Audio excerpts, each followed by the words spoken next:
বাংলাদেশে এবং বাংলাদেশের বাইরে পৃথিবীর বিভিন্ন প্রান্তে যে যেখান থেকে চ্যানেল আই দেখছেন আপনাদের সকলকে সাদর আমন্ত্রণ তৃতীয় মাত্রা দেখবার জন্য। প্রিয় দর্শক, সাম্প্রতিক নানা বিষয় নিয়ে আলোচনার জন্য আমার সঙ্গে স্টুডিওতে রয়েছেন আমার ভাই বসা আছেন ঢাকা বিশ্ববিদ্যালয় শিক্ষক সমিতির সভাপতি এবং বাংলাদেশ বিশ্ববিদ্যালয় শিক্ষক সমিতি ফেডারেশনের মহাসচিব প্রফেসর ডক্টর নিজামুল হক ভূঁইয়া এবং আমার ডানে রয়েছেন সাবেক মন্ত্রী, সাবেক সংসদ সদস্য এবং বাংলাদেশ জাতীয়তাবাদী দল বিএনপির vice chairman advocate Nitai Roychowdhury. স্বাগত আপনাদের দুজনকে তৃতীয় মাত্রায়। সাম্প্রতিককালে আমরা বাংলাদেশকে দেখেছি নানা দিক থেকে, রাজনৈতিক, অর্থনৈতিক, বিশেষ করে কূটনৈতিক দিক থেকে একটা চাপের মধ্যে, ঝুঁকিতে, সংকট বোধহয় ঘনীভূত হচ্ছে।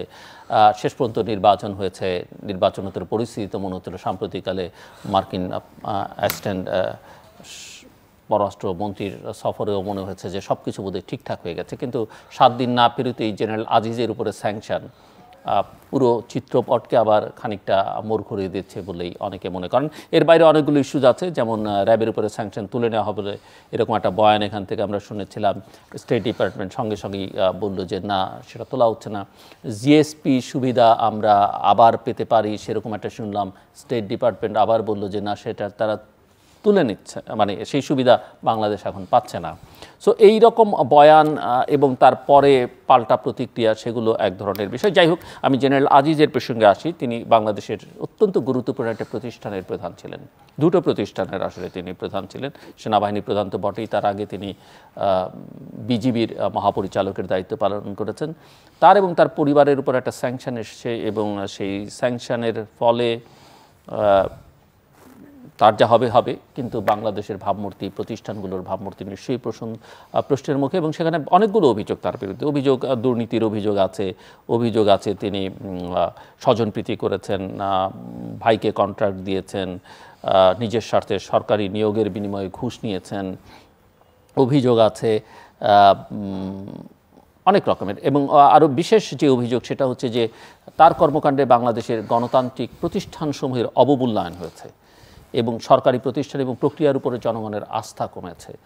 সো এরকম একটা অবস্থায় আপনারা কি মনে করেন যে রাজনৈতিক, কূটনৈতিক দিক থেকে বাংলাদেশ কি, বিশেষ করে যুক্তরাষ্ট্রের সঙ্গে সম্পর্কের দিক থেকে কি বাংলাদেশ এগুচ্ছে না, আবার পিছিয়ে যাচ্ছে? যদিও সরকারি বয়ানটা আমরা শুনছিলাম যে এগিয়ে যাচ্ছে বাংলাদেশ, কিন্তু আমরা এও দেখলাম যে এই বিবৃতির পরপরই জেনারেল আজিজ যদিও বলেছেন যে এটা বাংলাদেশ সরকারকে হেয় করবার জন্যে এবং সরকারকে বিব্রত করবার জন্য এটা করা হয়েছে। আমরা এরপরে আমরা টুইটও দেখলাম দুটো, একটি হচ্ছে ম্যাথিউ মিলারের টুইট দেখেছি, যেখানে তিনি বাংলাদেশের এই দুর্নীতির বিরোধী যারা কাজ করেন, দুর্নীতির বিরুদ্ধে তাদের প্রতি তাদের সমর্থন, সহায়তার কথা বলেছেন। আমরা তার ভাষায় যদি আমি বলি, তিনি বলছেন যে সাবেক বাংলাদেশি জেনারেল আজিজ আহমেদ যুক্তরাষ্ট্রে প্রবেশের জন্য অযোগ্য। আজকের এই ঘোষণা দুর্নীতিবাজ সরকারি কর্মকর্তাদের জবাবদিহিতা বাড়াতে আমাদের বাংলাদেশি অংশীদারদের সাথে কাজ করতে মার্কিন যুক্তরাষ্ট্রের প্রতিশ্রুতিকেই পুনর্নিশ্চিত করে। মার্কিন under secretary Uzra Zeya Matthew মিলারের পোস্ট শেয়ার করে তিনি লিখছেন টুইটারে যে আমরা দুর্নীতির বিরুদ্ধে লড়াই করা বাংলাদেশিদের সমর্থন করি, স্বচ্ছ সরকারি প্রক্রিয়ার পক্ষে কথা বলি, সরকারি কর্মকর্তাদের দুর্নীতি প্রকাশে সহায়তাকারীদের সাধুবাদ জানাই। দুটোই এক্স হ্যান্ডেলে টুইট করা হয়েছে। সো প্রফেসর ডক্টর নিজামুল হক ভূঁইয়া, আপনি একজন শিক্ষকদের, দেশের সর্বোচ্চ বিদ্যাপীঠগুলোর শিক্ষকদের নেতা এবং ঢাকা বিশ্ববিদ্যালয়ের শিক্ষক সমিতির সভাপতি, আপনার কাছ থেকে শুনতে চাই যে কীভাবে দেখেন। ধন্যবাদ জিলুর ভাই, আপনাকে ধন্যবাদ। আমার সহ আলোচক, উনি একজন খ্যাতনামা রাজনীতিবিদ, আমি অত্যন্ত শ্রদ্ধা করি ওনাকে, নিতাই রায়চৌধুরী। উনি একসময় মন্ত্রীর দায়িত্ব পালন করেছেন, ঢাকা বিশ্ববিদ্যালয়ের কৃতি শিক্ষার্থী উনি ছিলেন। তো আজকে যে ব্যাপারটা এসেছে জেনারেল আজিজকে নিয়ে, জেনারেল আজিজ সাহেব তো 3 বছর আগে সেনাবাহিনীর দায়িত্ব পালন করেছেন। তো মার্কিন যুক্তরাষ্ট্রের উচিত ছিল তখনই জেনারেল আজিজ সাহেব যখন ক্ষমতায় ছিলেন বা ক্ষমতা থেকে যখন রিটায়ার্ড করেছেন, রিটায়ার্ড হওয়ার পর এরপরে আরেকজন জেনারেল এসেছেন, যে জেনারেলটিও হয়তো জুন মাসে ওনার 3 বছর হয়ে যাবে। তো সেই সময় থেকে 3 বছর পর্যন্ত ওনারা পর্যবেক্ষণ করেছে, ওনার ভাইকে উনি ব্যবসায়িক কাজে সহযোগিতা করেছেন, করাপশন করেছেন, বিভিন্ন ইত্যাদি ইত্যাদি অনেক কিছুই মার্কিন যুক্তরাষ্ট্র এনেছেন। আমরা দেখেছি কয়েকদিন আগে মিস্টার লু এখানে এসেছেন, সেখানে উনি আমাদের সালমান রহমান সাহেব সম্বন্ধে আমরা একসময় শুনেছি যে সালমান রহমান সাহেবের বিরুদ্ধে স্যাংশন দিয়ে বিএনপির অনেক নেতৃবৃন্দ বলেছেন, এমনকি সরকার বিরোধী অনেকে বলেছেন। আমরা দেখেছি কিন্তু উনি কিন্তু সালমান রহমানের বাড়িতে কিন্তু উনি আপ্যায়িত হয়েছেন। এরপরে সালমান রহমান সাহেব বলেছে আমরা স্যাংশনের বিরুদ্ধে আমাদের যে আমাদের র্যাবের স্যাংশনের উঠানের পক্ষে উনি কথা বলেছেন।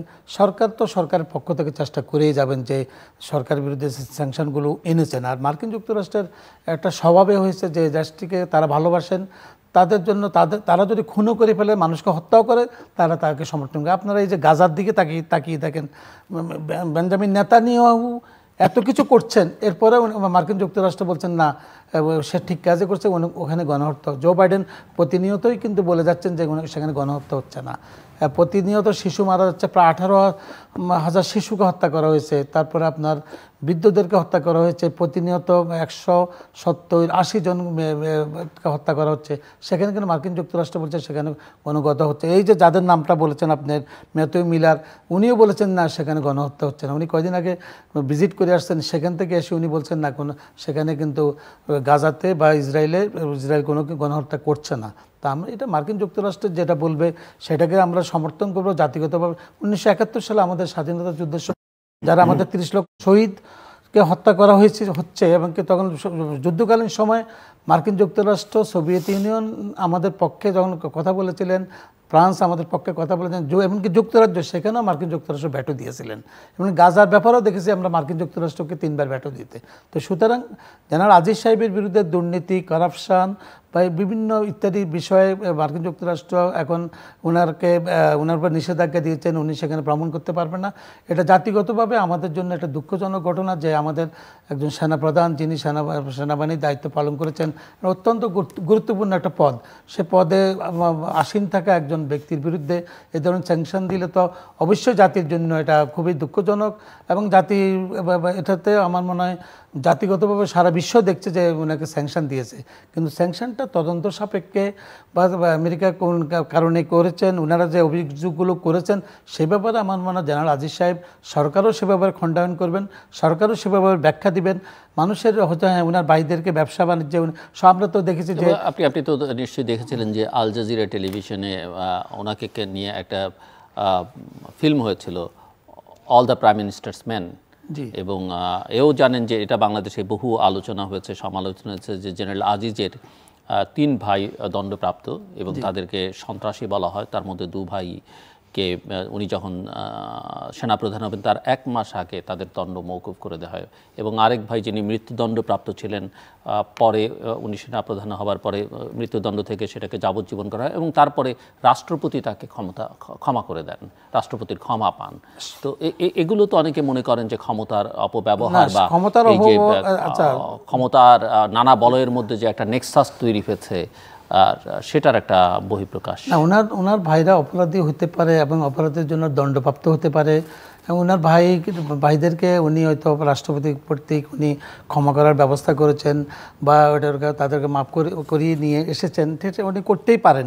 ওনার ভাই যেহেতু উনি ক্ষমতার হয়তো সুযোগটা বাইরে কাজে লাগানোর চেষ্টা করেছেন। আমরা দেখেছি যে আপনারা যে মার্কিন যুক্তরাষ্ট্র স্যাংশনটা দিয়েছে, সে মার্কিন যুক্তরাষ্ট্র সুদানকে একসময় তারা সন্ত্রাসী রাষ্ট্র বলতো, যখন ইসরায়েলকে তারা স্বীকৃতি দিল এই ট্রাম্পের শেষ সময়, তখন বললো সুদানের বিরুদ্ধে তাদের কোনো অভিযোগ নাই, সুদান একটা ভালো রাষ্ট্র। কিন্তু আমরা যদি আলোচনাটাকে এইভাবে করি প্রফেসর নিজামুল হক ভূঁইয়া, যে মার্কিন যুক্তরাষ্ট্র 101টা খারাপ কাজ পৃথিবীতে করে, আমার এখানে যে কাজটা করছে সেটা খারাপ না ভালো, বা আমি যেটা আমার জন্য সেটা কল্যাণকর কি অকল্যাণকর, সেই আলোচনাটাও তো আমরা একভাবে আলোচনা করে দেখতে পারি। না, সেটা তো আমরা দেখেছি যে ওনার ভাইদের ব্যাপারে বা ব্যাপারে মানুষেরও একটা মিশ্র প্রতিক্রিয়া ছিল যে তাদের বিরুদ্ধে অভিযোগ ছিল, তারা মোহাম্মদপুর এলাকার তাদের বিরুদ্ধে, এখানে মোহাম্মদপুর এলাকা তো অনেকগুলো গ্রুপ আছে, সেই গ্রুপের বিরুদ্ধে ওনার ভাইদের বিরুদ্ধে একটা গ্রুপ ছিল, ওনার ভাইদের পক্ষে একটা গ্রুপ ছিল, আর তৃতীয় একটা গ্রুপ ছিল, ইত্যাদি ইত্যাদি বিভিন্ন কারণে তারা বিভিন্ন সংঘর্ষ মোহাম্মদপুর এরিয়াতে কিন্তু তারা লিপ্ত ছিল কোনো এক সময়। এর পরবর্তী পর্যায়ে তাদেরকে দণ্ড দেওয়া হয়েছিল, প্রতিপক্ষকে দণ্ড দেওয়া হয়েছিল, সেই কারণে হয়তো তারা সেখান থেকে বেরোয় আসার পর আমার বক্তব্য এটা হলো যে এই জিনিসটা 3 বছর পরে কেন? এই জিনিসটা তো আরও আগে মার্কিন যুক্তরাষ্ট্র আমাদের নির্বাচনকে প্রশ্নবিদ্ধ করার জন্য তারা বিভিন্নভাবে আমাদের বিরোধী দল বিএনপির সাথে তারা বিভিন্ন সময় সভা করেছে। এই যে আজকে আমাদের পিটার হাস উনি চলে যাচ্ছেন, উনি কি কম চেষ্টা করেছেন আমাদের এই যে গত নির্বাচনটাকে প্রতিহত করার জন্য? এবং নির্বাচনকে উনি ক্রেডিবল নির্বাচন হবে, সে হবে, বিরোধী দলকে উনি বিভিন্নভাবে আশ্বাস দিয়েছেন। বিএনপিও একসময় তাদের উপর ডিপেন্ড করেছিল। এখন পরবর্তী পর্যায়ে নির্বাচনটা হয়ে গেছে, নির্বাচনটা হওয়ার পর আশ্বাস দিয়েছে যে আমরা নির্বাচন করে দিব বা এই না, সরকারকে ফেলে দিব, নির্বাচনকে প্রশ্নবিদ্ধ করার জন্য এরকম কোনো ন্যূনতম বারবার বলছেন নির্বাচনকে প্রশ্ন, যার জন্য আমাদের মাননীয় প্রধানমন্ত্রী শেখ হাসিনাকে এই নির্বাচনের পক্ষে দাঁড়িয়ে কথা বলতে হয়েছিল। আমার বক্তব্য হলো যে জেনারেল আজিজ সাহেবের ব্যাপারে তারা স্যাংশন দিয়েছে, ভালো কথা। এর আগেও অনেকগুলো আমাদের র্যাবের বিরুদ্ধে স্যাংশন দিয়েছে, অনেক প্রতিষ্ঠানের বিরুদ্ধেও তারা স্যাংশন দিয়ে থাকে। আমরা দেখছি মার্কিন যুক্তরাষ্ট্রের এটা একটা তাদের সিস্টেম, এটা একটা নিয়ম। আমার মনে হয় যে জিনিসটা হয়েছে সেটা আমার তদন্ত সাপেক্ষে, এমনকি আমাদের সরকারও সে ব্যাপারে হয়তো দেখবেন যে ব্যাপারটা কিভাবে কি হয়েছে সে ব্যাপারে আমি তো বিশদ আকারে বলতে পারবো না মার্কিন যুক্তরাষ্ট্র কি করেছে, সেটা এক সময় বলে দিবে যে ব্যাপারটা কি ঘটেছে। জি, ধন্যবাদ advocate Nitai Roy. on the same issue. Of course. এখানে না, আপনি যদি এই বিষয়ে কথা নাই বলতে চান তাহলে আমি অন্য প্রশ্ন উনি বলুক। পলিটিশিয়ানদের তো বোঝা একটু মুশকিল কে কোন বিষয়ে বলতে চায়। ক্লিন ইমেজের একটা মানুষ, আমি ওনাকে অনেক রেসপেক্ট করি। I know him very well. বিশ্ববিদ্যালয়ের শিক্ষক সমিতির সভাপতি এবং মানে সদ্য অধ্যাপক ঢাকা বিশ্ববিদ্যালয় ডক্টর মিজানুর রহমান সাহেব, প্রফেসর মিজানুর রহমান সাহেব। আর চ্যানেলকে ধন্যবাদ যে এমন একটা চমৎকার আলোচনা আয়োজন করার জন্য। এখানে বিষয়টা হচ্ছে যে আমাদের সাবেক সেনাপ্রধান জেনারেল আজিজ এবং বিজিবির প্রধান ছিলেন, তার ব্যক্তিগত যে বিষয়গুলো, ব্যক্তিগত দুর্নীতি, ব্যক্তিগত মানে স্বজনপ্রীতি, ব্যক্তিগত ক্ষমতার যে অপব্যবহার এবং এই বিষয়গুলো যে ইস্যু হিসেবে এনে এই ইস্যুগুলোকে সেটেল করার জন্য মার্কিন যুক্তরাষ্ট্র স্যাংশন আরোপ করেছেন। আমি ওই বিষয়টার উপরে গুরুত্ব দেওয়ার আগে আমি যেটা বলতে চাই সেটা হলো যে আজকে আমাদের দেশের যে সেনাবাহিনী, আমাদের মানে অনেক দিকেই আমরা চিন্তা করি, যেমন আমাদের মানে সংবাদপত্রকে আমরা মানে তৃতীয় স্তম্ভ আমাদের দেশের ইয়েতে বলি, চতুর্থ, তারপরে আমাদের বিচার ব্যবস্থা। কিন্তু সেনাবাহিনীর গুরুত্ব তো এখানে মানে মারাত্মকভাবে, সাংঘাতিকভাবে। তাহলে একটা প্রতিষ্ঠান প্রধান, তার সাথে সমস্ত প্রতিষ্ঠানের ভাবমূর্তি টুতি সব কিছু জড়িত। কারণটা হচ্ছে যে এখানে আপনার যে ডিসিপ্লিন ফোর্স, মানে যে ডিসিশনটা সেনাবাহিনী প্রধান নেবেন সেইটাই কিন্তু মানে it has to be followed by all the tier, মানে জাস্ট ডাউনওয়ার্ড পর্যন্ত। এখন সেই প্রতিষ্ঠানটা যদি এই পর্যায়ে যায় যে প্রতিষ্ঠান প্রধানের দুর্নীতির বিষয় এবং মানে তার যে স্বজনপ্রীতি অথবা অন্যান্য বিষয়গুলো, ক্ষমতার অপব্যবহার, এইটের কার বিরুদ্ধে যায়, প্রশ্নটা কার বিরুদ্ধে যায়? তাহলে এই প্রতিষ্ঠানটাকে এভাবে দুর্নীতিগ্রস্ত করে তোলা কি শুধু আজিজ সাহেবই করেছেন, না এখানে আর কারো দায়বদ্ধতা ছিল? তো যদি দায়বদ্ধতা থেকে থাকে তাহলে সেটা সরকারেরই ছিল, প্রতিরক্ষা মন্ত্রণালয়ের ছিল। এবং সরকার মানে সরকারের যে হেড অফ দ্য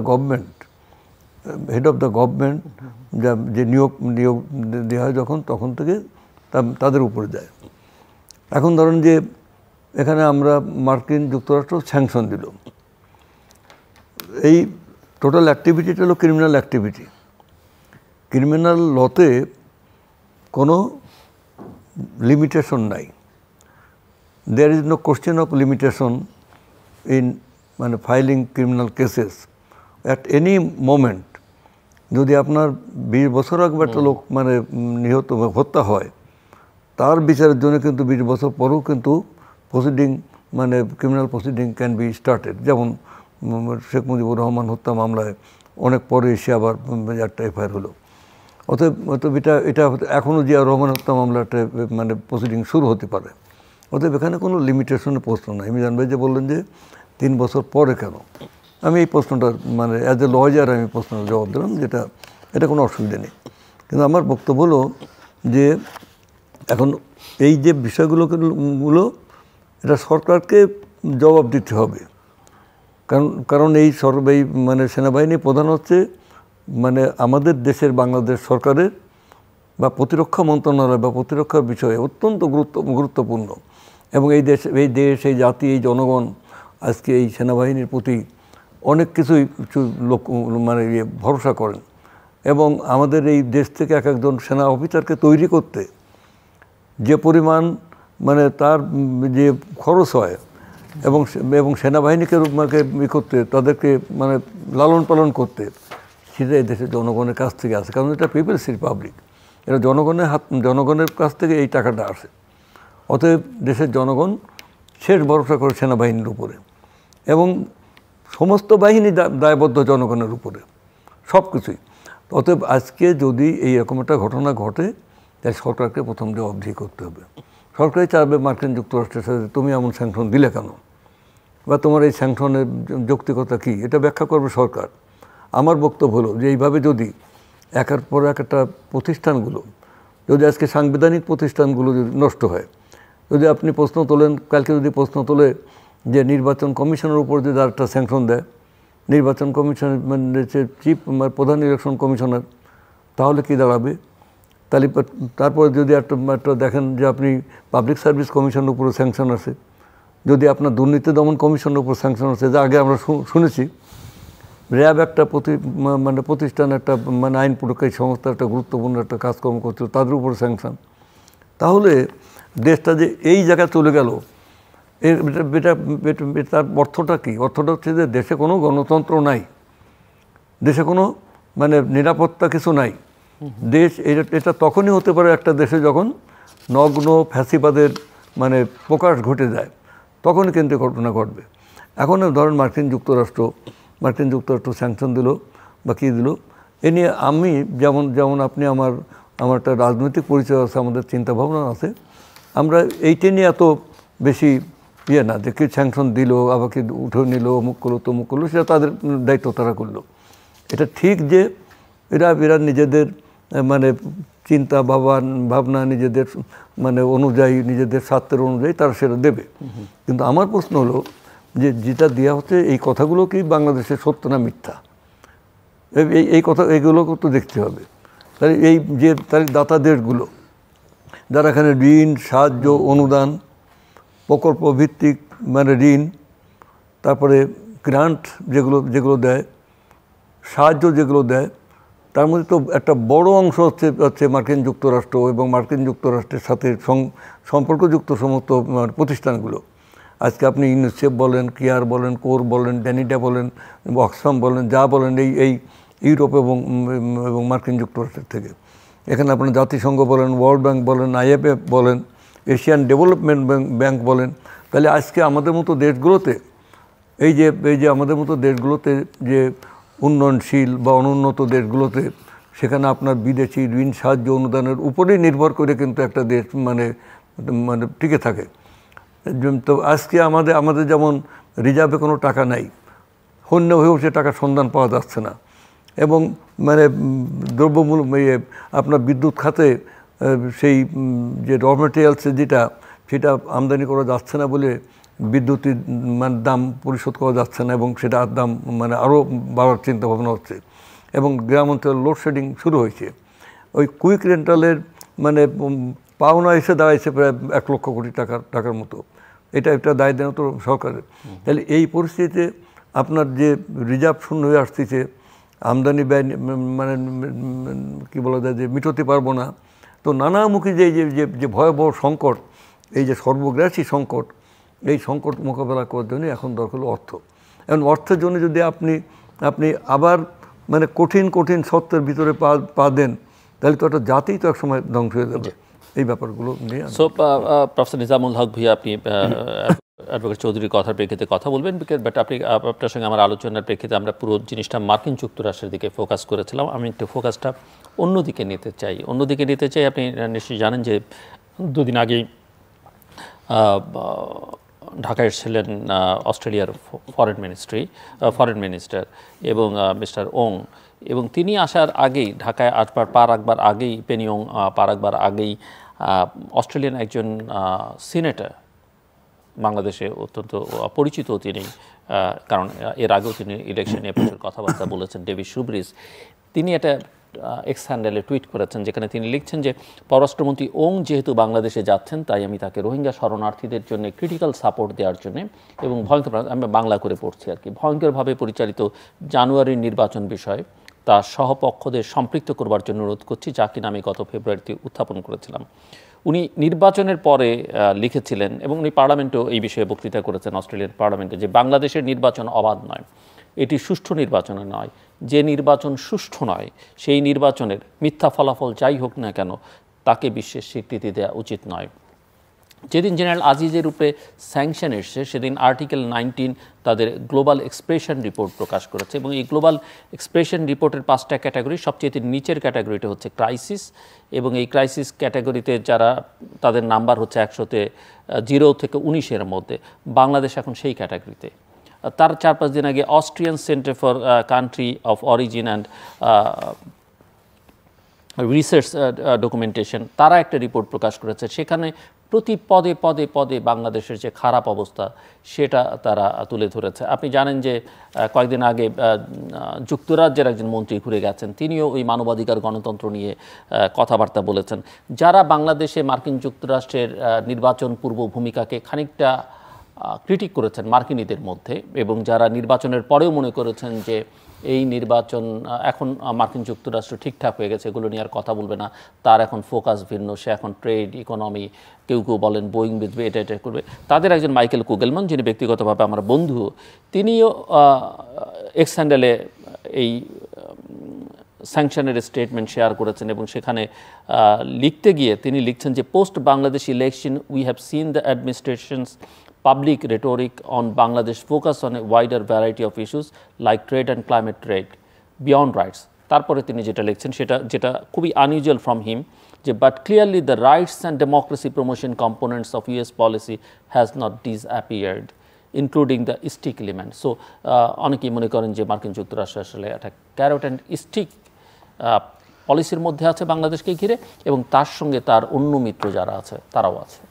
আমি আপনার সাথে এখানে একমত পোষণ করছি যে মার্কিন যুক্তরাষ্ট্রকে ফলো করে ইউরোপের কয়েকটা দেশ এবং অস্ট্রেলিয়াও তাদের একটা অংশ, অস্ট্রেলিয়া, কানাডা এবং নিউজিল্যান্ড এরা একই সুরেই কথা বলে এবং তাদেরকে বলা হয় 5 আইস, 5টা দেশকে, অস্ট্রেলিয়া, কানাডা, নিউজিল্যান্ড, ওরা একই সুরেই কথা বলে। তো অবাধ নির্বাচনের কথা আপনি বলেছেন, আমাদের যে এবার যে নির্বাচনটা হলো, আমাদের অ্যাডভোকেট নিতা রায় চৌধুরী ওনারা আছেন, বিএনপি সেই নির্বাচনটিতে আসে নাই, এমনকি সে নির্বাচনটা না আসাতে আমাদের স্বতন্ত্র আওয়ামী লীগের প্রার্থী, তারপরে আমাদের 29টা দল সেই নির্বাচনে অংশগ্রহণ করেছে, জাতীয় পার্টি সেই নির্বাচনে অংশগ্রহণ করেছে, সেই নির্বাচনে 41% বা 42% লোক ভোট দিয়েছে। তো যদি বিএনপি সেই নির্বাচনটাতে আসতো, বিএনপি যে ভুলটা করেছে 14 সালে, যদি বিএনপি নির্বাচনটাকে চ্যালেঞ্জ হিসেবে নিয়েছে, সবসময় আওয়ামী লীগ কিন্তু নির্বাচনটাকে চ্যালেঞ্জ হিসেবেই নেয়। 70 সালের নির্বাচনে আপনি দেখেন মাওলানা ভাসানীর মতো একজন এত বড় একটা আন্তর্জাতিক নেতা, রাজনৈতিক নেতা, উনি বলেছেন ভোটের বাক্সে লাথি মারো, বাংলাদেশ স্বাধীন করো, কিন্তু বঙ্গবন্ধু কিন্তু সেই নির্বাচনে গেছে। অন্য ন্যারেটিভ আছে যে অনেকে বলেন যে মাওলানা ভাসানী ওই নির্বাচন থেকে সরে দাঁড়িয়েছিলেন প্র্যাকটিক্যালি আওয়ামী লীগকে বা বঙ্গবন্ধু শেখ মুজিবুর রহমানকে সুবিধা করে দেওয়ার জন্য, যেন ভোট ভাগ না হয়। না, সেটাও হলে হতে পারে, সেই ব্যাপারটা আমি জানি না, কিন্তু ব্যাপারটা অর্জন করার নামে এরপর আপনি দেখেন বঙ্গবন্ধু হত্যার পরে মুজিবুর রহমান 75 সালে, সেটা একটা প্রেক্ষাপট আপনি বললেন। হ্যাঁ, 75 সালে বঙ্গবন্ধু হত্যার পর যখন জিয়াউর রহমান সাহেব, মোস্তাকের পর জিয়াউর রহমান সাহেব ক্ষমতায় এসে হানা ভোট দিয়ে যখন পার্লামেন্ট ইলেকশনটা দিল 79-এ, আওয়ামী লীগ কিন্তু নির্বাচনটাকে চ্যালেঞ্জ হিসেবে নিল। যদিও আওয়ামী লীগের দুটো অংশ, আওয়ামী লীগ মালেক, আওয়ামী লীগ মিজান, তো সেখানের মধ্যেও কিন্তু আওয়ামী লীগ প্রায় 39টি সিট পেয়েছে, মিজান পেয়েছে 2টি সিট। এরপরে দেখেন আওয়ামী লীগ কিন্তু 86 নির্বাচনেও কিন্তু জননেত্রী শেখ হাসিনা ক্ষমতায় এসে 81 সালের 17 মে উনি দেশে আসলেন। দেশে আসার পরে দিয়ে আওয়ামী লীগের হাল ধরলেন এবং 86 সালের নির্বাচনেও কিন্তু আওয়ামী লীগ বিরোধী দলের ভূমিকা পালন করেছেন। যদিও 88 সালের এরশাদের সেই নির্বাচনে আওয়ামী লীগ যায় নাই, কারণ এরশাদের সেই সময় অবস্থাটা এমন অবস্থা ছিল, আসাম আব্দুল রউফকে নিয়ে উনি বিরোধী দল করেছেন, উনি আপনার ওই যে ফারুক রশিদ এদেরকে এনেছেন। এর পরবর্তী পর্যায়ে দেখেন আপনি কিন্তু আপনার এই যে নির্বাচনগুলো কিন্তু এইভাবে হচ্ছে চ্যালেঞ্জ হিসাবে, তাই না? আওয়ামী লীগ কিন্তু সেভাবে নিয়েছে। 91-তে নির্বাচন করেছে আওয়ামী লীগ, 96-তে নির্বাচন করেছে, 96-তে আবার একটা নির্বাচন বর্জনও করেছে আওয়ামী লীগ। আওয়ামী লীগ নির্বাচন করেছে, সেটা 15 ফেব্রুয়ারি 14 ফেব্রুয়ারি নির্বাচন, এবং সেখানে জনগণের ম্যান্ডেট ছিল না বিদায় 2007 সালের 11 জানুয়ারি নির্বাচন থেকে শেষ মুহূর্তে মনোনয়নপত্র দাখিল করেও তারা সরে আসলো। যে তত্ত্বাবধায়ক সরকারের প্রধানকে আপনার না আমি বলছি যে কারণ তো ছিল, মানে আওয়ামী লীগ যে সব নির্বাচনে অংশ নিয়েছে, যেগুলো আমি মনে হচ্ছে ক্রেডিবল নির্বাচন, যেগুলোর মধ্যে চ্যালেঞ্জ, সেখানে গণতন্ত্র প্রতিষ্ঠা হবে, আওয়ামী লীগ সেই নির্বাচনগুলো করেছে। আমি যেটা মনে করি যে 2008 সালের নির্বাচনের পর 14 সালের নির্বাচনে যারাই বুদ্ধি দিয়ে থাকুক না কেন, সেখানে কিন্তু বিএনপি মারাত্মকভাবে ভুল করেছে। 14 সালের নির্বাচনে যদি বিএনপি নির্বাচনে অংশগ্রহণ করতো, দেশের গণতান্ত্রিক ব্যবস্থা অন্যভাবে হতো। অর্থাৎ বিএনপির অনেকে কিন্তু নির্বাচন করতে চেয়েছিল, কিন্তু বিএনপির একটা গ্রুপের কারণে, তাদের প্রভাবের কারণে কিন্তু সেই নির্বাচনটা হয় নাই, নির্বাচন আসতে পারে নাই বিএনপি। সেই নির্বাচনটা হলে ধারাবাহিকভাবে কিন্তু যখন একটা দল নির্বাচন করে তার জনসমর্থন নিয়ে এগিয়ে যায়, তখন কিন্তু তার পেছনে লোকজন থাকে। আজকে দেখেন 18 সালের নির্বাচনে বিএনপি অংশগ্রহণ করলো, তখন কিন্তু 3-4 জনকে বিভিন্ন জায়গায় নমিনেশন দিয়েছে। তারপরে গিয়ে দুপুর 12টার সময় প্রাইমারি নমিনেশন তো একজনই সাবমিট না 3-4 জনকে বলছে তোমরা সাবমিট করো, প্রাইমারি অনেকের দেখা যাচ্ছে তখন কিন্তু তাদের কর্মীরা কিন্তু বিভক্ত হয়ে গেল, দুইজনকে তো নমিনেশন বিভক্ত, তারা সংগঠিতভাবে নির্বাচনটা করতে পারে নাই। এরপরও কিন্তু 18 সালের নির্বাচনে মির্জা ফখরুল সাহেব দুপুর 12টার সময় বললো কি যে নির্বাচন সুষ্ঠু অবাধভাবে হচ্ছে। পরবর্তী পর্যায়ে বলা হচ্ছে যে এই নির্বাচন প্রশ্নবিদ্ধ, এই সেই আর তত্ত্বাবধায়কের দুয়ারটা উঠে আপনারা দেখেন পৃথিবীতে পাকিস্তান ছাড়া কোনো তত্ত্বাবধায়কের নেই, এমনকি পাকিস্তান নির্বাচনও কিন্তু বাংলাদেশ থেকে ধার করে না, তত্ত্বাবধায়কটাও যদিও আপনার প্রশ্নবিদ্ধ হলো। এবার ইমরান খান বললো, তো ইমরান খানের মতো লোকও দেখেন জেলে থেকে কিন্তু তার দলের লোকদেরকে কিন্তু নির্বাচন দাঁড় করিয়েছে, এমনকি কীভাবে 100-র মতো সিট পেয়ে একটা শক্তিশালী অবস্থা। আপনি কি মনে করেন তত্ত্বাবধায়ক ব্যবস্থা না থাকলে এটা সম্ভব ছিল ইমরান খানের দলের জন্য? না, তত্ত্বাবধায়ক প্রশ্নবিদ্ধ হয়ে কিন্তু তারা প্রভাবিত করেছিল। সেখানে তত্ত্বাবধায়ক নিয়ে ইমরান খান কথা বলেছিলেন, তত্ত্বাবধায়ক নিয়ে ইমরান খানও কথা বলেছেন। তো সুতরাং আমি যেটা মনে করি, এই যে উপজেলা নির্বাচনটা হচ্ছে, উপজেলা নির্বাচনে বিএনপির 10 জন কিন্তু জয়লাভ করেছে, তাদের জনভিত্তি আছে, তাদের জনপ্রিয়তা আছে, কিন্তু আমরা দেখছি বিএনপি যে লোকগুলো নির্বাচনে অংশগ্রহণ করছে তাদেরকে বহিষ্কার করছে। আর স্থানীয় সরকার নির্বাচন, সেখানে আপনার যে লোকগুলো বা খুবই পপুলার, এই পাড়া ওই পাড়া, খালের এই পাড় ওই পাড় নিয়ে তো নির্বাচনটা, এমনকি এটাকে আত্মীয় স্বজন সব কিছু মিলিয়ে এটাকেও কিন্তু আমরা এমন পর্যায়ে নিয়ে গিয়েছি যে বিএনপি সেখানেও কিন্তু এই নির্বাচনটাকে চ্যালেঞ্জ হিসাবে নেয় নেই। তো এটা করতে করতে করতে বিএনপি একসময় তো হারিয়ে যাবে। একসময় এই যে ওনাদের মতো মানে সিনিয়র নেতারা আছেন, যাদের এত কন্ট্রিবিউশন, যারা এত ক্লিন ইমেজ নেই, ওনাদের মতো অনেক ক্লিন ইমেজওয়ালা লোক আমরা বিএনপিতে দেখেছি, যে যাদের মানুষ ভালো মানুষ হিসেবে জানে, কিন্তু ওনারাও এগিয়ে আসতে পারতেছে না দলের কিছু নেতৃত্বের ভুলের কারণে। সো পথিক তুমি কি পথ হারাইয়াছ? বিএনপি কি পথ হারাইয়াছে?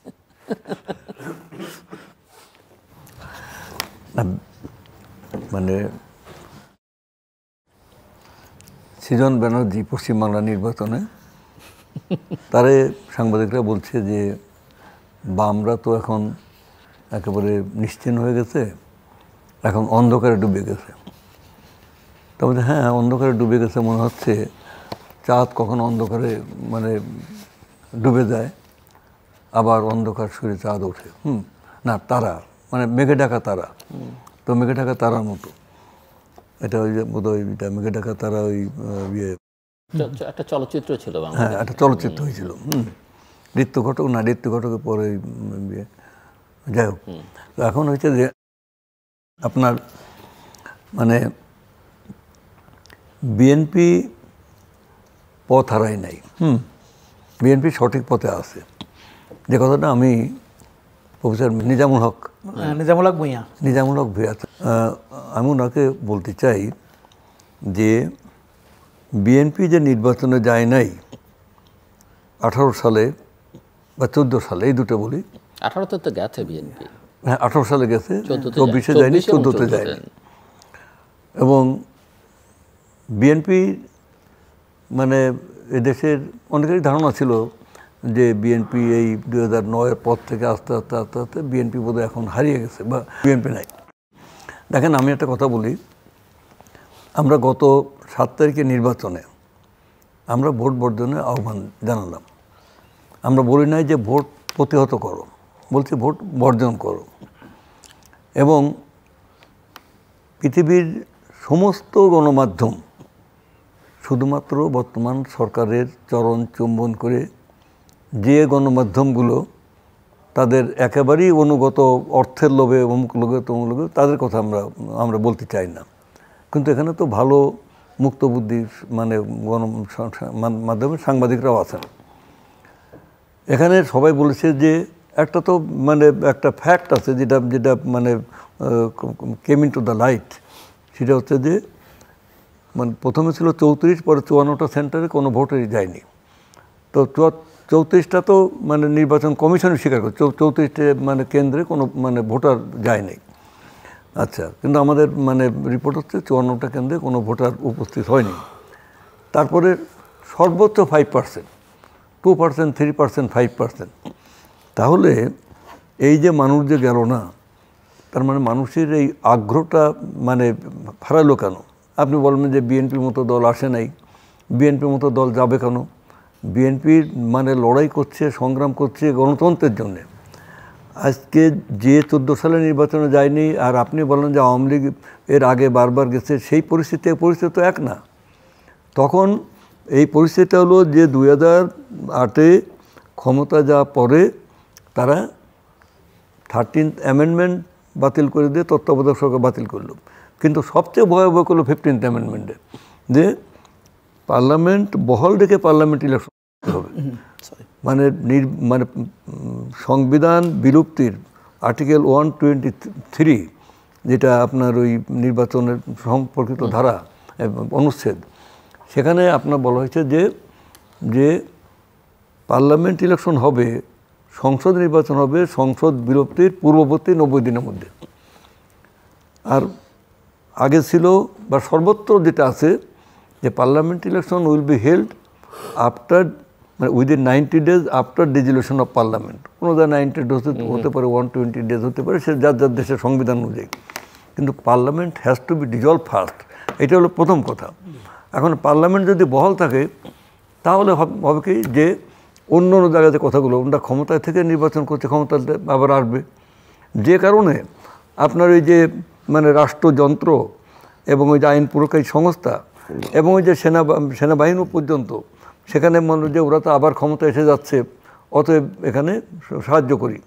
এবং বিভিন্ন গোয়েন্দা সংস্থা, সামরিক বেসামরিক গোয়েন্দা সংস্থা, সবার কথা বলছি না, তার মধ্যে অনেকেই এর মধ্যে শুভবুদ্ধি সম্পন্ন মানে দেশপ্রেমিক এবং দায়িত্বশীল সরকারি কর্মকর্তা আছে, দায়িত্বশীল সরকারি মানে ঢাকা বিশ্ববিদ্যালয়ে অনেক শিক্ষক এখনও আছেন, অনেকে হয়ে গেছেন। কিন্তু এরাও তো যন্ত্রণায় ছটফট করছে।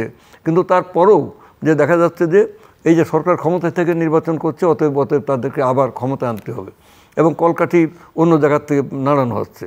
এই কারণেই আজকে আপনার রাষ্ট্রযন্ত্রটা এক জায়গা হয়ে গেল। নির্বাচন কমিশন এমন একটা মানে নির্লজ্জ ঠুটো জগন্নাথ হবে, এটা তার কল্পনাই করা যায়নি। এখন আপনি বলবেন যে এর আগের নির্বাচনগুলোতে আওয়ামী লীগ গেছে, 91 সালে তো এই অবস্থা ছিল না। 91-এ তো তখন মানে সেই শাহাবুদ্দিন সাহেবের সময় যে নির্বাচনটা হলো জাস্টিস শাহাবুদ্দিন, সেই নির্বাচনে যদিও অনেকের অনেক অভিযোগ ছিল, তারপরেও সেই নির্বাচন বলবেন যে সেই নির্বাচনটা ছিল মানে সুষ্ঠু নির্বাচন। 96-এ তখন তো আর আপনার ওই সেই পার্লামেন্ট ডিজলভের পরেই নির্বাচন হলো, পার্লামেন্ট তো আগে বিলুপ্তির পরেই নির্বাচন হয়েছে, তখন কোনো অসুবিধা ছিল না। এবং মানে ওই 70-ও তাই। কিন্তু এই যে একটা মানে একটা unique condition in Bangladesh politics, এখানে গণতন্ত্রই আজকে বিলুপ্ত হয়ে গেছে।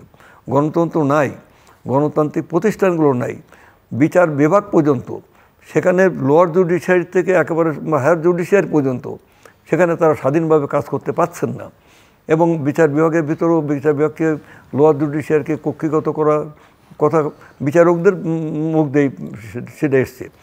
আইন প্রয়োগকারী সংস্থা, আচ্ছা বলুন তো, এই যে মানে একজন মন্ত্রী বলছে যে 28 অক্টোবর 23 সালের এই মানে সমাবেশের পরে, এত বড় সমাবেশের পরে 7 তারিখে নির্বাচন, বলল যে এই মুহূর্তে যদি আমরা অন্তত 20-30 হাজার লোককে মানে গ্রেপ্তার করে না রাখতে পারতাম না, তাহলে পরে নির্বাচন হতো না। এবং 3 দিন ধরে 28 অক্টোবর এই ঘটনা ঘটলো, 29 অক্টোবর, 31 অক্টোবর আর 1 অক্টোবর, এই 3 দিনই 1 নভেম্বর, 3 দিনে সারা বাংলাদেশে প্রায় 20,000 হলো। তা আপনার নোয়াখালী হচ্ছে সবচেয়ে বেশি এবং খুলনা হচ্ছে সবচেয়ে বেশি, না এই সব জায়গা, এবং মানে 20 থেকে 25,000 নতুন মামলা, একটা মামলায় 150-200 আসামি। তাহলে আপনি চিন্তা করেন যে লক্ষ লক্ষ মানুষ পালিয়ে বেড়াচ্ছে একটা রাজনৈতিক দলের, এবং এখানে গুম করে নিয়ে যাওয়া হয়েছে, খুন করা হয়েছে, হত্যা করা হয়েছে, মিটিং করতে দেওয়া হয়নি, মিছিল করতে দেওয়া হয়নি। তো এই কি মানবাধিকার, এই কি গণতন্ত্র? এই জন্যে কি আমরা লড়াই করেছি, সংগ্রাম করেছি, স্বাধীনতার যুদ্ধ করেছি? তো তার জন্যে আপনার ওই পাতানো নির্বাচনে যাব কেন আমরা? তার মানে যে জনগণ তো আমাদের সাথে আছে। ওই নির্বাচনে নেওয়ার জন্য এমন কোনো টুলস নাই যে সরকার ব্যবহার করেনি। বিধবাদের বলছে বিধবা ভাতা দেওয়া হবে না, মুক্তিযোদ্ধাদের বলছে মুক্তিযোদ্ধা ভাতা দেবো না, ভোটার নিয়ে যেতে হবে। আনসার বিডিপি বলছে তোমাদের ভাতা দেবো না, ভোটার নিয়ে যেতে হবে। ইউনোকে, ওসিকে, ডিসি, এসপি, এবং তারা একটা অনুগত সেই ইসের মতো তারা মানে আপ্রাণ চেষ্টা করেছে, কিন্তু জনগণ বিদ্রোহ করেছে, তৃণমূলে জাগরণ হয়েছে। আমি ঢাকা শহরে দেখেছি রিক্সাওয়ালারা রিক্সা চালা যাচ্ছে লাইন ধরে, যে ভোট বর্জন, তারা তো তারা কোনো কষ্ট মনে করে না, তারা করেছে। তাহলে আজকে এই নির্বাচনে আপনার আজকে যে আন্তর্জাতিক অবস্থায় তারা যে বলছে, এবং আন্তর্জাতিক পরিস্থিতিকে বাদ দিয়ে তো আপনি চলতে পারবেন না। পৃথিবীর যে বর্তমান যে পরিস্থিতি গ্লোবাল ইকোনমিতে বা গ্লোবাল যে মানে আপনার আন্তর্জাতিক যে সম্পর্কতে, সেখানে আপনার প্রত্যেকটা দেশ প্রত্যেকটা উপরে ডিপেন্ডেন্ট, অস্বীকার করা যাবে। আমি অ্যাডভোকেট নিতা রায় চৌধুরী, আপনাকে দুইটা জায়গায় আমি একটু কথা বলতে চাই। একটা হলো যে আপনি যেটা বলছেন, একজন মন্ত্রী বলেছেন যে 20-25 হাজার লোকের যদি আটকে না রাখা যেত তাহলে আমরা এই নির্বাচনটা করতে পারতাম না, অথবা এদেরকে ছেড়ে দিলে, মানে এটার এই আলোকে বলেন এটা নাকি আমরা যেটা শুনেছি এটাকে নাকি অপব্যাখ্যা করে দেওয়া হয়েছে, এটা কিন্তু উনি এভাবে কথাটি বলেননি। আর সুব্যাখ্যা তো দেওয়া হয়নি, না বলছি যে মন্ত্রী মহোদয় এইভাবে কথাটি বলেন না, এটাকে ঘুরিয়ে ফিরিয়ে আমাদের সাংবাদিকরা আমি তো সাপ্লিমেন্ট করলাম ওনার এই বক্তব্য এবং ফ্যাক্ট, এটা তো মিলে গেল। তো এই যে 3 দিন ধরে দিত। আচ্ছা গেল একটা, আরেকটা হলো যে আপনারা যেটা বলেছেন যে 11 সালে যে আইনটি পাশ করা হলো পার্লামেন্টে, যে আপনার তত্ত্বাবধায়ক সরকার বাতিল করে, সেখানে কিন্তু আপনারা সংসদে ছিলেন, আপনারা সংসদ থেকে ওয়াক আউট হয়েছেন, কিন্তু পরবর্তী পর্যায়ে আপনারা ধারাবাহিকভাবে সে আন্দোলনটা করে যেতেন জনগণকে দিয়ে, যে আমরা এটা মানি না, তাইলে কিন্তু আপনাদের এই কনসেপ্টটা হয়তো পাবলিক তখন কিন্তু ওইভাবে আপনারা সংগঠিত করতে পারতেন। আপনারা কিন্তু এরপরেও কিন্তু আপনারা পার্লামেন্টে ছিলেন, পার্লামেন্টে এর পরবর্তী পর্যায়ে 14 সালে এসে আপনারা নির্বাচন অংশগ্রহণ করেন নাই, কিন্তু আপনারা কিন্তু 11 সাল থেকে ধারাবাহিকভাবে 11, 12, 13তে আপনারা কিন্তু পার্লামেন্টে ছিলেন। তো সুতরাং আমি মনে করি যে আপনাদের সেখানেও কিন্তু একটা স্ট্র্যাটেজি, আপনারা যেহেতু এটা মানেন না, আপনারা কিন্তু সে আন্দোলনটা করতে পারতেন। আপনার দৃষ্টিতে অন্য প্রশ্ন আসি, সময় খুব বেশি নেই, আপনি বলতেছেন ঠিক আছে, কিন্তু আমাদের তো একটা দৃষ্টিভঙ্গি আছে। আমি আমার দৃষ্টিভঙ্গিতে কথাটা বলছি। রাজনীতি না হয় সামাল দিলেন, কূটনীতিও হয়তো সামাল দিচ্ছেন বা দিতে পারেন, বা বয়ান একটা তৈরি করলো, অর্থনীতি সামাল দিবে কিভাবে? অর্থনৈতিকভাবে আপনারা দেখেছেন কিছুদিন আগে, গত বছর আপনার শ্রীলঙ্কার অবস্থা দেখেন নাই? অর্থনৈতিকভাবে তারা কিন্তু খুবই খারাপ অবস্থার মধ্যে পড়ে গিয়েছিলেন, কিন্তু তারা অর্থনৈতিকভাবে কিন্তু ঘুরিয়ে এসে কিন্তু আমাদের যে ঋণটা, সেই ঋণটা আপনি নিশ্চয়ই জানেন, অর্থনীতি মানে তাদেরকে আবার রেস্কিউ করেছে, সেটাও তো নিশ্চয়ই আপনি জানেন। না, সেটা করেছে। এখন আমাদেরও সরকার চেষ্টা করছে অর্থনৈতিকভাবে। আমরা দীর্ঘদিন থেকে শুনে আসতেছি যে ব্যাংকের অবস্থা খারাপ, এই খারাপ, সেই খারাপ। এটা যতটুকু খারাপ, এর থেকে বেশি কিন্তু প্রপাগান্ডাটা অনেক বেশি হচ্ছে। তো সুতরাং আমি মনে করি যে এই আমাদের অ্যাডভোকেট নিতা রায় চৌধুরী সাহেবও বলেছিলেন যে আমাদের রিজার্ভে ডলারের পরিমাণ কম, সেই, কিন্তু আমি মনে করি যে সরকার, আমাদের মাননীয় প্রধানমন্ত্রী জননেত্রী শেখ হাসিনা, উনি অর্থনীতি, রাজনীতি উনি খুব ভালো, কূটনীতি উনি খুব ভালোভাবে বুঝেন, এমনকি এটাকে কিভাবে সামাল দিতে উনি ভালোভাবে জানেন। আমার মনে হয় যে অর্থনৈতিক যে সমস্যাটার কথা বলছেন, আমার মনে হয় সেটা বাংলাদেশ ওভারকাম করতে পারবে।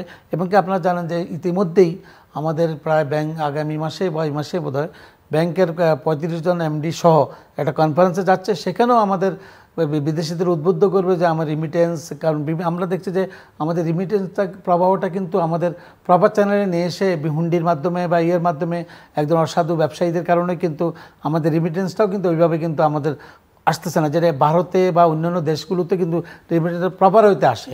আমাদের সেখানেও কিন্তু আমাদের আন্তরিকভাবে দেশকে ভালোবাসলে আমাদের সবাইকে কিন্তু সেভাবে এগিয়ে আসতে হবে। আপনার সাময়িক হয়তো 1 টাকা লস হলো, 8 আনা লস হলো, কিন্তু আপনি যদি ব্যাংকের চ্যানেলের মাধ্যমে আপনার টাকাগুলো পাঠান, এই যে আমাদের বিদেশে আমাদের 1,20,00,000 লোক আমাদের বাইরে মিডল ইস্ট থেকে শুরু করে ইউরোপ আমেরিকাতে প্রত্যেকের আত্মীয় স্বজন প্রত্যেকেই দেশে আছে, এমনকি যারা পার্মানেন্টলি ওখানেও থাকে, তাদের বাবা থাকতেছে, ন ভাই থাকতেছে, ন বোন থাকতেছে, নইলে তার বাগনা থাকতেছে।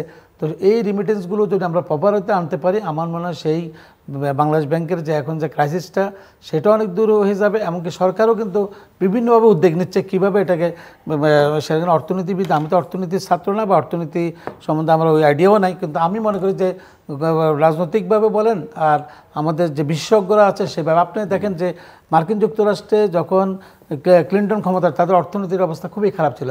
উনি 8 জন শিক্ষাবিদ যারা অর্থনীতির শিক্ষক এমনকি তার প্রশাসনের 2 জনকে নিয়ে 6 মাস সময় দিয়েছে যে অর্থনীতিকে কীভাবে রিকভার করা যায় এবং অর্থনীতির উন্নয়নটা কীভাবে করা যায়, কিন্তু আমেরিকা কিন্তু সেটাকে রিকভার করে নিয়ে এসেছে। আমি মনে করি আমাদের সরকারও কিন্তু সেটাকে রিকভার করতে পারবে বলে আমি মনে করি। উনি বলছেন যে এই যে রেমিটেন্সটা প্রপার চ্যানেলে আসছে না, ব্যাংকে না, হুন্ডিতে আসছে, এবং আরও অন্য কিছু জায়গায় সবাই আমাদেরকে, যারা দেশকে ভালোবেসে আমাদের প্রপার চ্যানেলে সবাই ভালোবাসুক, আমরা শুধু দুর্নীতি করব, আমাদের ক্ষমতা আছে, এটা তো হবে না। দুর্নীতি কিছু লোক হয়তো করছে, সব সময় ছিল না, না দুর্নীতি আগেও ছিল, না না এটা কোনো যুক্তি। আমেরিকা তো দুর্নীতি হচ্ছে, যে আমেরিকা এত বড় বড় কথা বলে, আগে কি ছিল আর এখন কি, এটাতে তুলনামূলক আলোচনা করে লাভ নাই। কোন দেশের পৃথিবীর যে তার সেন্ট্রাল ব্যাংক থেকে, বাংলাদেশ ব্যাংক থেকে আপনার মানে সেই রিজার্ভের টাকা চুরি করে নিয়ে চলে গেছে, আবার রিসেন্টলিও নাকি সেটা হয়েছে। কোন দেশে আজকে মন্ত্রী বলছেন যে সাংবাদিকরা ওখানে গেল কোথায়, কোন দেশে ঢুকতে দেয়, কোন দেশে চুরি হয়, যে মানে সেখানে চুরি হয় না বলেই তো ঢোকার প্রশ্ন নাই সেন্ট্রাল ব্যাংকে। এখানে আপনি চুরি করবেন, দরজা দিয়ে রাখবেন, এবং তার মানে কোনো লোকচক্ষুর অন্তরালে সেখানে সাংবাদিকরা যেতে পারবে না, এটাও তো যুক্তি না।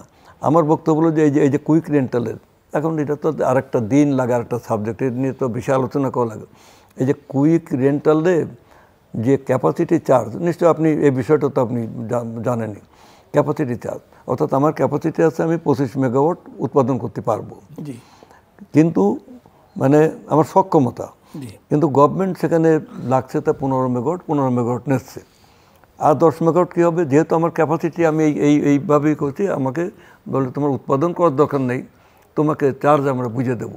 এবং এইভাবে ক্যাপাসিটি চার্জ দিয়ে, এইভাবে তাদেরকে মানে স্বল্প ঋণে অর্থ সাহায্য দিয়ে, সাবসিডি দিয়ে, জমি দিয়ে বিভিন্নভাবে, এবং এইভাবে বসায় রেখে আজকে 1 লক্ষ কোটি টাকার কাছাকাছি সেই টাকাটা এখন তাদেরকে শোধ করতে হবে। তো এবং তাদের আবারও 5 বছর মেয়াদ বাড়ায় দিচ্ছে, যে এত কিছু করার পরও আরও 5 বছর মেয়াদ বাড়ায় দেওয়া হলো। রূপপুর পারমাণবিক বিদ্যুৎ কেন্দ্র, মানে এই যেখানে ঠিক এমনি ধরনের একটা বিদ্যুৎ কেন্দ্র ভারত হয়েছে 30,000 কোটি টাকা দিয়ে, যে বিদ্যুৎ কেন্দ্র রূপপুর এখন প্রায় 2 লক্ষ কোটি টাকার কাছাকাছি চলে গেছে, এবং সে এখন যে পরিস্থিতি, তার কোনো কিছুই শুরু হয়নি, সে শুরু হতে নাকি আরও 1 বছর সময় লাগবে, 1 বছর লাগবে না 2 বছর লাগবে, তাও ঠিক নাই। দেশটা যে এভাবে সর্বক্ষেত্রে ধ্বংস করে দিলেন, আপনি বাংলাদেশের সর্বোচ্চ শিক্ষা প্রতিষ্ঠানের শিক্ষকদের মানে নেতা, অর্থাৎ আপনি শিক্ষক সমিতির সভাপতি, আপনি দেখেন তো কীভাবে শিক্ষাটাকে ধ্বংস করে দেওয়া হচ্ছে। বাংলাদেশে আজকে শিক্ষার যে দুর্নীতি, এবং শিক্ষা দুর্নীতির কারণে সারা দেশে এমপিও ভুক্ত করতে গেলে পারে 15 লাখ 20 লাখ টাকা, একটা শিক্ষক নিয়োগ করতে 15 লাখ টাকা, একটা প্রাইমারি স্কুলের শিক্ষক নিয়োগ করতে মানে 15-20 লাখ টাকা, পিওন নিয়োগ করতে 10 লাখ টাকা, and it is open secret. আজকে এইভাবে দুর্নীতিতে সারাটা দেশ আপনার ছেয়ে যাচ্ছে। আজকে আপনার মানে সাংস্কৃতিক, হ্যাঁ, কিছু পপুলার জিনিসটাকে সামনে এনে এইটে ওই মানে কি কোনগুলো, যে আব্দুল কি বলে, যে ওই যে আমাদের আওয়ামী লীগের সেক্রেটারি ওবায়দুল কাদের সাহেব মানে কেমন কথা বলেন, বা ওর সাথে তার কার সম্পর্ক হইলো, ও কয়বার বিয়ে করেছে, অতএব মূল ইস্যুটাকে ধামাচাপা দিয়ে এর জন্য এই বনানীতে একটা বড় বহুতল একটা ভবন আছে, সেখানে এইগুলো এখন শিক্ষা করা হচ্ছে যে এমন এমন ইস্যু বাজারে দাও যে মানুষ এইটাই নিয়েই খুব মানে মাইতে থাকে। এবং ওই যে আইটি মানে এআই, আর্টিফিশিয়াল মানে ইন্টেলিজেন্সি, এগুলো ব্যবহার করা হচ্ছে আজকে বাংলাদেশের দৃষ্টিটাকে ভূতা করে। আমাদের এই দেশ তো আমরা চাইনি সাহেব, আপনিও চান নাই, আপনিও চান নাই, আপনার সন্তানরাও তো এই দেশ থাকবে, চান নাই। আজকে এই দেশটার পরিবর্তন দরকার। সেই পরিবর্তনের জন্যে ভালো মানুষের দরকার। আজকে যেভাবে ধ্বংস করে ফেলেছেন, 18 সালের নির্বাচন আপনি বলেন তো, আমরা যাইনি, আপনি বলেছেন আমরা গেছিলাম। 18 সালের নির্বাচনে বিএনপিকে মাত্র 6টা সিট পাওয়ার মতো রাজনৈতিক দল। আপনি আপনার নোয়াখালীর কথা বলেন দেখি, নোয়াখালীর যতগুলো সিট আছে। এটা জটিল প্রশ্ন। সময় আমি একটা কথা বলবো, সেটা ঋণের অর্থনীতির কথা আপনি বলছেন, ঋণের যে ঋণ পরিশোধের কথা বলছেন। বাংলাদেশের স্বাধীনতার পর থেকে অদ্যাবধি বাংলাদেশে যে সরকার ছিল, স্বৈরাচার সরকার বলেন, গণতান্ত্রিক সরকার বলেন, আমাদের কিন্তু এখন তো গণতান্ত্রিক সরকার কারা? হ্যাঁ, গণতন্ত্র, গণতান্ত্রিক সরকার বঙ্গবন্ধু 3.5 বছর ছিলেন, তারপরে তোমার যে সামরিকতন্ত্র জিয়া এবং এরশাদের সরকার ছিলেন। এরপর থেকে 91 সাল থেকে আপনি দেখেন এই পর্যন্ত যে সরকারগুলো সবগুলো কিন্তু ঋণের 72 থেকে 75 পর্যন্ত গণতন্ত্র নামে ছিল, গণতন্ত্রের লেশমাত্র ছিল না। আমরা ওই আলোচনার আগে আমরা একটু শেষ করে আবার এখনো নাই। দেখো আমার ঋণের অর্থ বাংলাদেশ পরিশোধ করতে অতীতও করেছে, এখনো করছে, ভবিষ্যতে করতে পারবে। কিন্তু ঋণের অর্থ পরিশোধ করছে আপনি বলছেন, কিন্তু বিদেশি বিনিয়োগকারীদের টাকা তারা লভ্যাংশ দিতে পারছেন না, তাদের টাকা দিচ্ছেন না, যেসব জিনিস আমদানি করছেন অনেক ক্ষেত্রে তারা মূল্য দিতে পারছেন না। সেটা বলা হচ্ছে, কিন্তু সরকার সেভাবে অর্থনৈতিকভাবে ঘুরিয়ে দাঁড়ানোর জন্য বা বলা হচ্ছে মানে কি, ওই যে মিস্টার লু যেদিন আসলেন তার আগের দিন তো অ্যাম্বাসেডর পিটার হাস বাংলাদেশ ব্যাংকে গেলেন এবং পাওনা টাকার কথা বলতেই গেলেন। মিস্টার লুও মিস্টার সালমান রহমানের সঙ্গে সে একই কথা বলেছেন।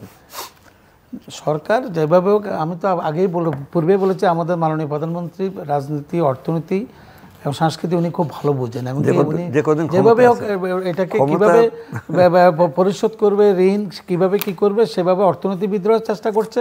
গণতান্ত্রিক সরকার মাননীয় প্রধানমন্ত্রীর নেতৃত্বে সেই কাজটি হবে বলে আমি মনে করি। তো আপনি কোনো সংকট দেখছেন না? আমি মনে করি সংকট কাটি, যদিও সংকট আপনারা ভাবতেছেন না, আমরা ভাবছি না, লোকে বলে, অনেকে বলছে, আপনাকে তো একটা গণতান্ত্রিক সরকারকে আপনাকে কিছু না কিছু তো তার বিরুদ্ধে আপনার অভিযোগ এনেই তো আপনার দাঁড় করাতে হবে। এখন অর্থনীতিকে দাঁড় করাচ্ছেন, আমি মনে করি যে অর্থনৈতিকভাবে বাংলাদেশ সেটা কাটিয়ে উঠতে পারবে। দর্শক, অনুষ্ঠানের শেষ প্রান্তে আমরা সামাজিক যোগাযোগ মাধ্যম ফেসবুক এবং টুইটারে তৃতীয় মাত্রা লাইভ স্ট্রিম হচ্ছে, আপনারা দেখতে পারেন। টেলিভিশনের পর্দায় দেখতে না পারলে যে কোনো সময় যে কোনো স্থান থেকে ইউটিউবে তৃতীয় মাত্রা চ্যানেলটি সাবস্ক্রাইব করি পর্ব বা পুরোনো পর্বগুলো আপনারা দেখতে পারেন। অ্যাডভোকেট নিতা রায়চৌধুরী এবং প্রফেসর ডক্টর নিজামুল হক ভূঁইয়া, অসংখ্য ধন্যবাদ এই আলোচনা অংশগ্রহণের জন্য। দর্শক, প্রফেসর ডক্টর নিজামুল হক ভূঁইয়া শিক্ষক সমিতির নেতা, শিক্ষকদের নেতা, এবং তিনি মোটামুটিভাবে বলেন যে সংকট যেগুলো আছে সেগুলো অনেকটাই তৈরি করা এক ধরনের বয়ান, কিন্তু সংকট আসলে যতটা দেখানো হচ্ছে ততটা গভীর নয়, এবং এটা বাংলাদেশের প্রধানমন্ত্রীর পক্ষে এই সংকট মোকাবেলা করা সম্ভব। অ্যাডভোকেট নিতা রায়চৌধুরী বলছেন, তিনি বিরোধী দলের রাজনীতি করেন, যে দেশ আমরা দেখছি এই দেশ আমরা আসলে চাইনি, এবং এই দেশ এই জায়গায় নিয়ে আসবার পেছনে বাংলাদেশের রাজনৈতিক নেতৃত্বের কম বেশি সকলেরই ভূমিকা আছে। হয়তো কারো বেশি কারো কম, কেউ হয়তো দীর্ঘমেয়াদে ক্ষমতায় থাকবার কারণে তার উপরে বর্তায় বেশি, কিন্তু সবারই কম বেশি ভূমিকা আছে। কিন্তু মূল কথা হচ্ছে যে অর্থনীতি, রাজনীতি এবং বহিঃসম্পর্কের দিক থেকে বাংলাদেশ আসলে একটা ত্রিমুখী সংকটে আছে, এবং এই সংকট মোকাবেলার জন্যে অবশ্যই বিবদমান রাজনৈতিক পক্ষগুলোর ভূমিকা লাগবে, জাতীয় ঐকমত্য লাগবে, এবং সেক্ষেত্রে প্রফেসর নিজামুল হক ভূঁইয়া যেটি বলছিলেন যে প্রধানমন্ত্রী সেই সমাধান করতে পারবেন, নিশ্চয়ই তিনি চাইলে সমাধান করতে পারবেন, কিন্তু সবাইকে নিয়ে আসলে সেই সমস্যার সমাধান করতে হবে। বিভাজিত রেখে রাষ্ট্র, সমাজ, রাজনীতিকে এই সংকটের সমাধান আসলে সম্ভব হবে না। আমাদের সঙ্গে থাকবার জন্য অসংখ্য ধন্যবাদ। আপনাদের সবার জন্য শুভকামনা।